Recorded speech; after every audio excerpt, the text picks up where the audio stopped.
하나의 살인자인데요. 어, 아담과 하와가 에덴에서 추방된 이후에 아들을 낳았는데 가인이었고 두 번째 아들이 아벨이었죠. 그런데 형제들이 사랑하면 좋은데 형이었던 가인이 아벨을 죽였습니다. 하나님께 가인과 아벨이 예물을 다 드리고 또 제사를 드렸는데 하나님께서 가인의 제사를 받지 않으시는 일이 가인의 마음을 상하게 했고 아벨을 질투나게 만들었습니다. 아마도 뭐 자기는 억울했겠지만 하나님에게는 분명한 이유가 있었겠죠. 아벨은 하나님 앞에 첫 번째 것으로 하나님 앞에 제물을 구별하여 드리고 믿음으로 드렸지만 가인은 자신의 소산 중의 일부를 드렸습니다. 예배라고 하는 것이 하나님을 1번으로 여기는 것이기 때문에 그 일에 실패한 가인이 하나님의 그 받아주시지 않는 예배로 인해서 상한 마음, 상한 기분 그것을 해결하지 못하고 결국 분노와 미움과 살인으로 이어지는 범죄를 저지르게 된 것입니다. 이 죄의 결과로 오늘 어떻게 되었는지를 본문에서 읽었는데요. 가인은 이 죄로 인해서 땅에서 효력을 내지 못하는 그 땅이 더 이상 가인에게 효력을 주지 못하는 그런 저주를 받았습니다. 피가 땅에 떨어져서 그 땅이 복수를 하나님께 호소하는데 그 복수에 호소하는 그 호소에 하나님이 응당하게 저주를 내리시는 거죠. 그래서 이제 가인은 농사를 짓고 또 땅을 통해서 소출을 얻고자 해도 심은 대로 거두기가 어렵고 심어도 제대로 소출하기 어려운 그런 상황에 처하게 된 것입니다. 이것이 그 죄의 결과였던 것이죠. 또 하나의 그 죄의 결과가 있는데 그것은 뭐냐면 그 땅에서 추방당하고 방황하게 되었다라는 것입니다. 마치 그 가인의 이 죄의 결과를 보면 이 에덴 동산에서 그의 아버지 어머니였던 아담과 하와의 모습을 보는 것 같아요. 아담과 하와도 선악과를 따먹는 죄를 저지름으로써 결국 그 땅에서 추방당하게 되고 또 에덴 동산에서 수출을 경험하는 것 같은 그런 효력을 내지 못하고 땅이 엉겅퀴를 내고 가시덤불을 만들어서 일하는 데 수고할 수밖에 없는 그런 저주를 받았던 것처럼 아담도 그렇고 아담의 후예였던 가인도 그렇게 살아갈 수밖에 없다는 것을 우리에게 보여줍니다. 그래서 이 가인의 이야기는 아담의 문제만이 아니라 아담으로 시작된 모든 인류가 사실은 죄와 죄의 결과로 살아갈 수밖에 없게 되었다는 것을 우리에게 보여주고 있는 것이죠. 죄의 결과 중에 그 한 가지가 추방입니다. 그 땅으로부터의 추방, 하나님과 함께할 수 있는 그 에덴 동산으로부터의 추방, 그리고 축복된 땅으로부터의 추방입니다. 오늘 보면 사실은 가인이 그 땅에서 추방당했다라고 말하지만 사실은 그 땅에서 추방되어서 간 장소도 사실 땅입니다. 그러니까 하늘에서 추방돼서 땅에 있는 게 아니라 땅에서 추방돼서 또 땅에 있는 겁니다. 그러니까 정확하게 말하면 사실은 땅에서 추방된 가인이라고 하는 것은 축복된 땅에서 추방된 겁니다. 유리하는 자가 되었다 하는데 이 하다는 그 히브리어 단어를 찾아보면 방황하다는 의미가 있고 집이 없는 이런 의미가 있습니다. 그러니까 가인은 지금 집이 없는 자가 된 것입니다. 집 없는 자의 고통 여러분 아세요? 여러분 집 있으신가요? 뭐 집 있는 분도 있고 집 없는 분도 있을 텐데 집 없는 자는 굉장히 고통스럽습니다, 여러분. 가출해 보셨나요? 가출? 가출해 본 사람은 이제 집 없는 자의 고통을 조금이라도 알 수 있는데 저는 이제 잠깐 가출해 본 적이 있어가지고 집 없는 고통을 압니다. 집 없으면 춥고 배고프고 저 겨울에 집을 나갔어가지고 춥고 배고프고 서럽습니다. 굉장히 굉장히 두렵고 또 불안하고 우리가 사실 여행 갔다가 뭐 집에 돌아오면 항상 편안하잖아요.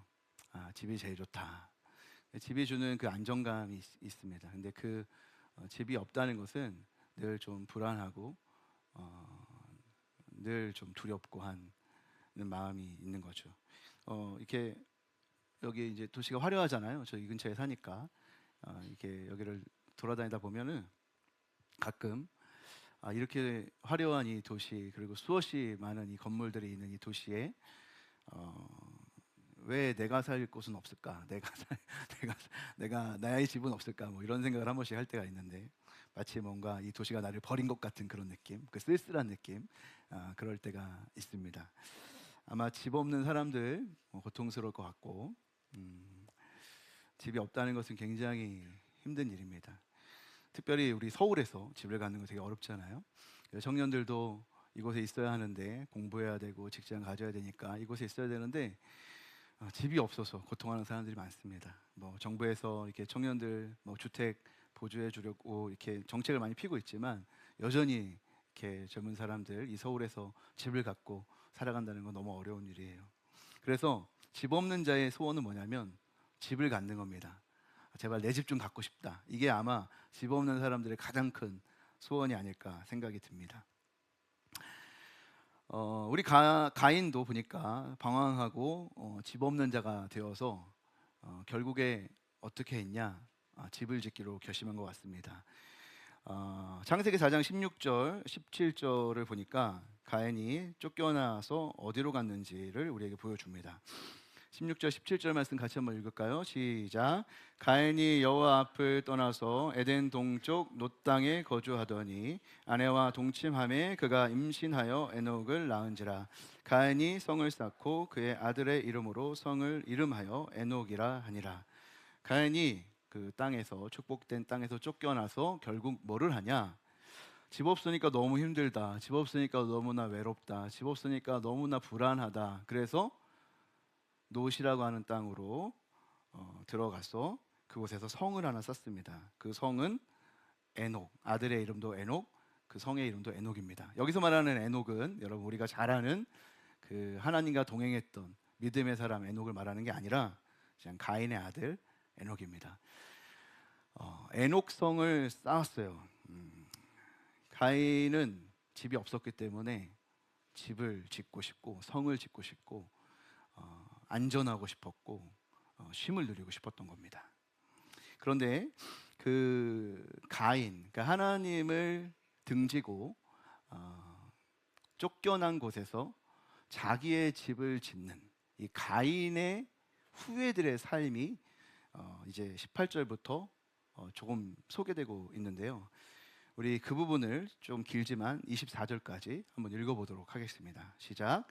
에녹이 이랏을 낳고 이랏은 무후야엘을 낳고 무후야엘은 무드사엘을 낳고 무드사엘은 라멕을 낳았더라. 라멕이 두 아내를 맞이하였으니 하나의 이름은 아다요 하나의 이름은 실라였더라.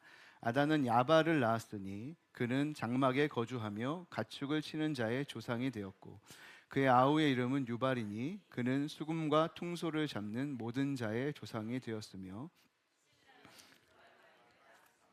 그는 구리와 쇠로 여러 가지 기구를 만드는 자요 두발가인의 누이는 나아마였더라. 라멕이 아내들에게 이르되 아다와 실라여 내 목소리를 들으라. 라멕의 아내들이여 내 말을 들으라. 나의 성처로 말미암아 내가 많은 숨을 죽였고 나의 상함으로 말미암아 소년을 죽였도다. 가인을 위하여는 벌이 700일진데 라멕을 위하여서는 벌이 70배이로다 하였더라. 아멘. 여기 보면 이제 가인의 계보가 지금 소개되고 있습니다. 그 이후에 이제 셋과 또 뭐 새로운 이제 아담이 새로 얻은 그 아들의 계보들이 이어지고 또 의인의 계보가 계속 이어지겠지만 어쨌든 가인이라고 하는 범죄한 그 가인의 계열의 계보가 잠깐 소개되는 겁니다. 근데 여기 보면 이 가인의 계보의 특징은 뭐냐면 그들의 삶이 점점 더 된다는 것입니다. 그들이 쉼을 얻기 원하지만 그들은 점점 더 그 쉼을 찾기 어려워진다라는 거죠. 하나님이 없는, 그리고 하나님을 등진 사람들이 만들어가는 문화, 그들은 많은 문화들을 만들어내고 그들을 위로하고 그들을 삶을 충만하게 하기 위한 여러 가지 노력들을 합니다. 그래서 여기 보면 뭐 유발이니 뭐 두발가인이니 뭐 야발이니 이런 사람들이 나와서 뭐 가축을 치는 일, 또 음악을 하는 일, 뭐 연장을 만드는 일에 다 조상이 되었다. 그러니까 모든 문화들이 사실은 이제 이런 방식으로 발전해 왔다는 거죠. 그런데 이 문화에는 하나님이라고 하는 기준이 없기 때문에 하나님의 최초에 의도하지 않은 모습들이 계속 발생하게 됩니다. 그것은 뭐냐면 첫 번째로 그 가인의 계보의 한 사람이었던 라멕, 그 라멕이라고 하는 자손이 두 아내를 맞이하는 일이 발생하게 된 거죠.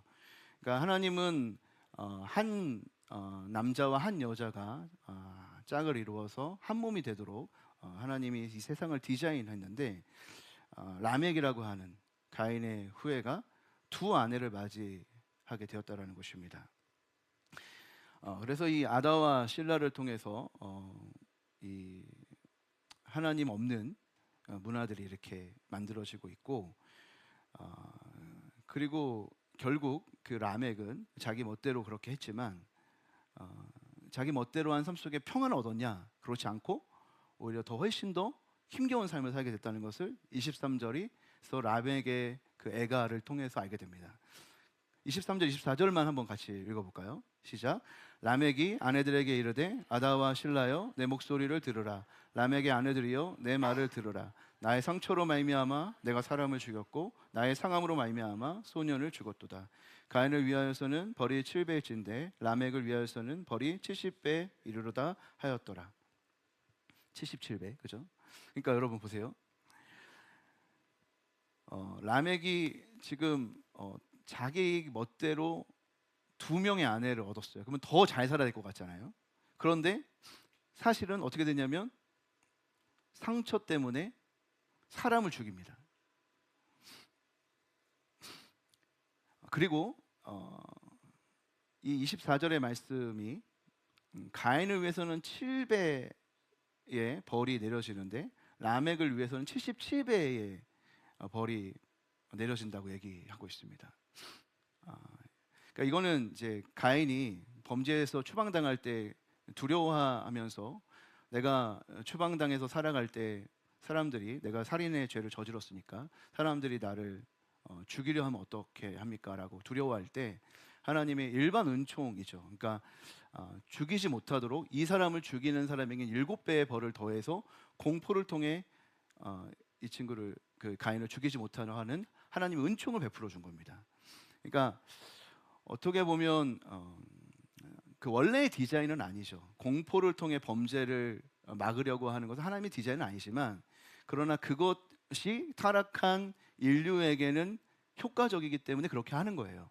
그래서 하나님의 은총으로서 7배의 복수를 통해 7배의 복수가 되도록 공포를 만들어서 가인을 보호하는 겁니다. 그러니까 그런데 가인의 후예들이 그러니까 라멕에 대해서 이르러서는 이 복수가 77배나 더해지도록 했다는 거죠. 그러니까 그만큼 더 많은 공포가 아니고서는 사람들의 범죄를 막을 수 없는 상태가 이르는 거니까 이 가인 계보가 우리에게 보여주는 것은 점점 더 그들의 상황은 악화됐다는 것입니다. 그러니까 하나님의 집 안에서 누리던 그 평안을 잃어버리고 그 집에서 쫓겨난 이후에 가인과 가인 후의 삶이라고 하는 것은 아무리 자기가 집을 짓고 성을 쌓아도 평안을 찾을 수 없는 삶이 되었다라는 것이죠. 방황하는 인간들, 그것이 우리의 모습이고 그것이 우리의 현실입니다. 우리도 성을 쌓죠. 우리도 우리의 집을 만들고 우리의 집을 우리를 가장 쉬게 하도록 안식을 찾도록 우리에게 만족이 되도록 최대한으로 우리의 집을 짓습니다. 그렇지만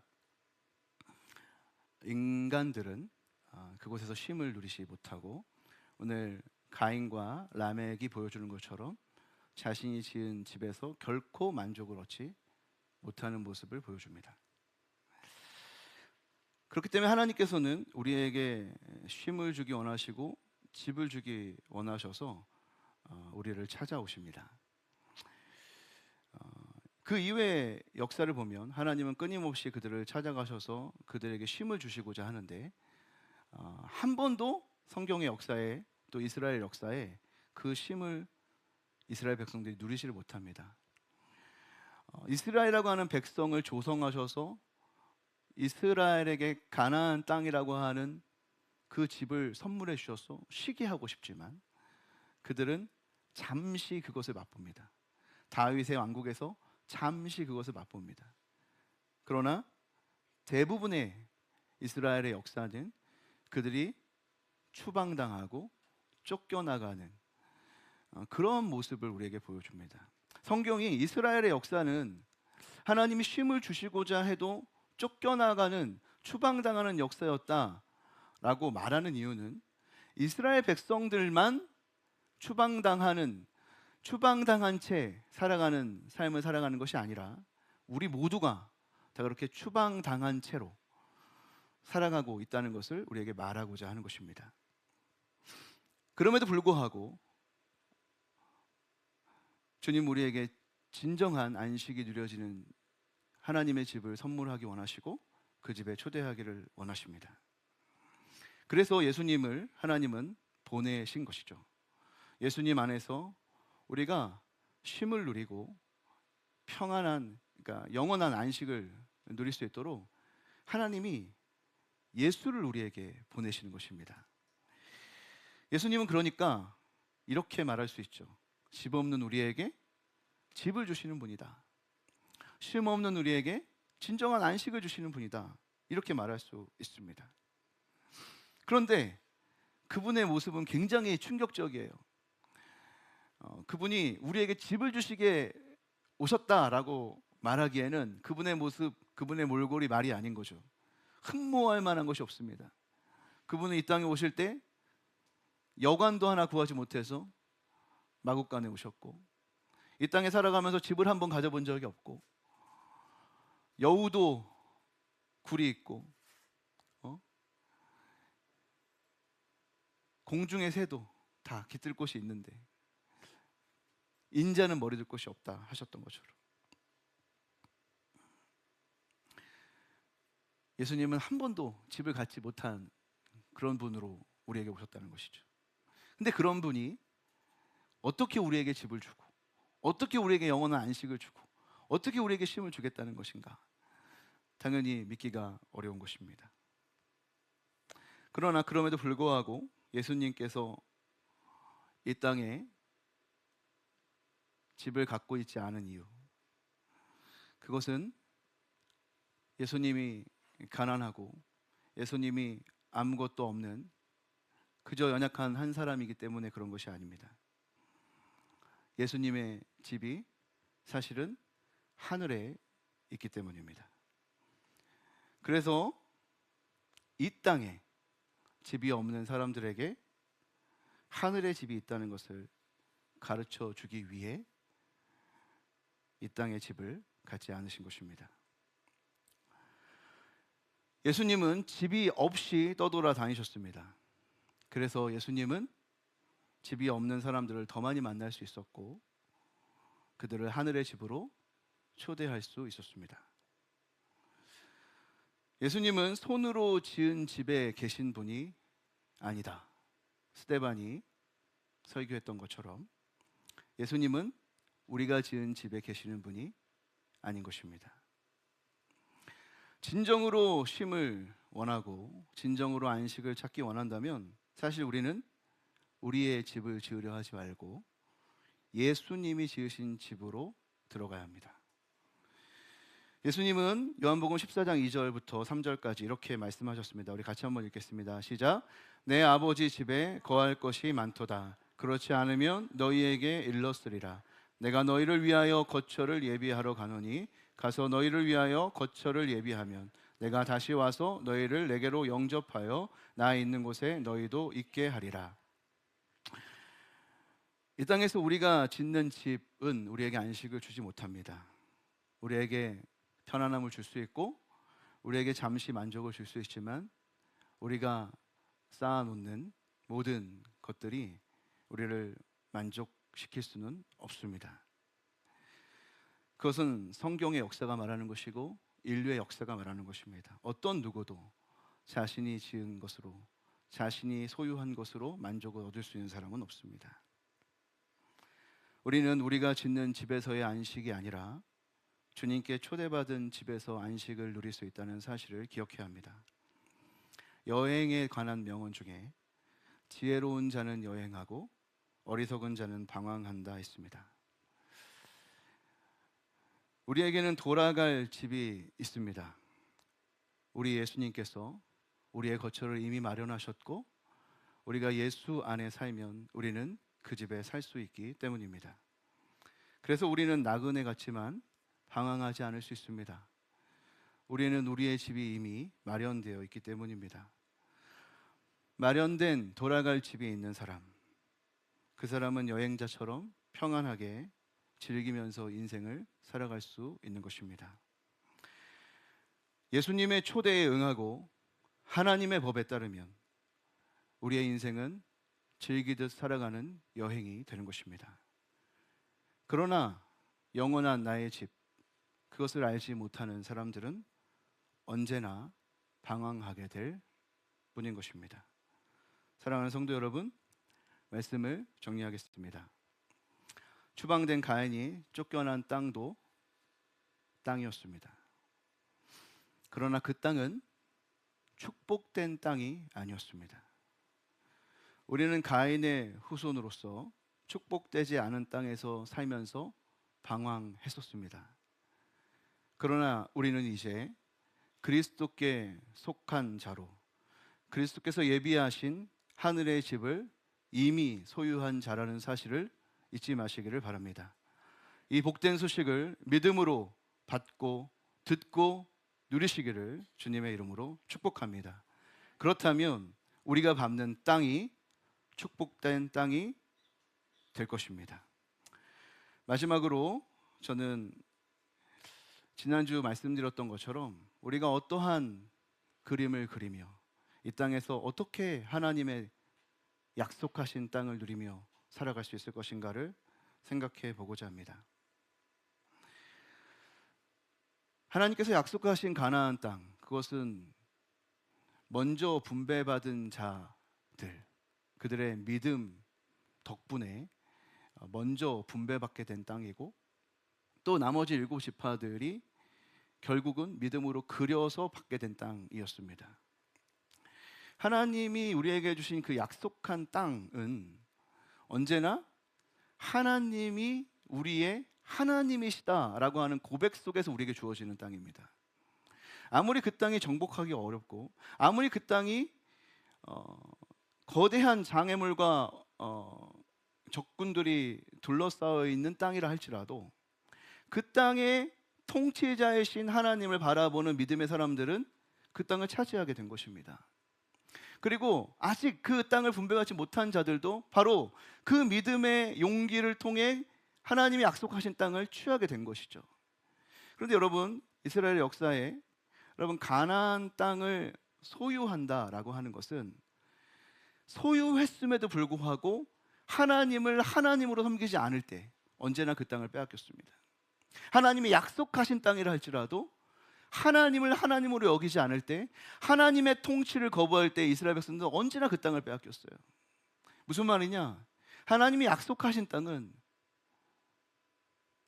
언제나 하나님이 다스리시는 땅일 때만 내 것이고 성도의 것이 된다는 사실입니다. 하나님의 통치가 일어난다면 도대체 이 땅에 어떤 변화가 일어나겠는가? 그 땅이 아무리 정복하기 어려운 땅처럼 보여도 하나님이 하나님의 백성들을 통치한다면 이 땅에 도대체 무슨 일이 일어났는가 상상할 때 하나님은 하나님의 백성들에게 하나님의 땅을 선물로 주신 거예요. 하나님이 통치하신다면 이 땅이 어떻게 되겠는가 상상할 때 여리고성이 무너진 겁니다. 나는 여리고성을 정복할 힘이 없지만 하나님이 우리와 함께 하시고 하나님이 통치하신다면 어떻게 할 것인가 상상했을 때 여리고성이 무너져요. 내 앞에 있는 골리앗이 너무나 거대한, 너무나 장대한, 너무나 우리를 두렵게 하는 그 골리앗이 있지만 다윗이 어떻게 물리쳐요? 하나님이 나와 함께 하신다면 내가 적군을 이길 수 있다. 골리앗을 쓰러뜨릴 수 있다. 하나님이 통치하신다면 그렇게 될 수 있다. 상상하니까 골리앗도 여리고성 다 무너지는 겁니다.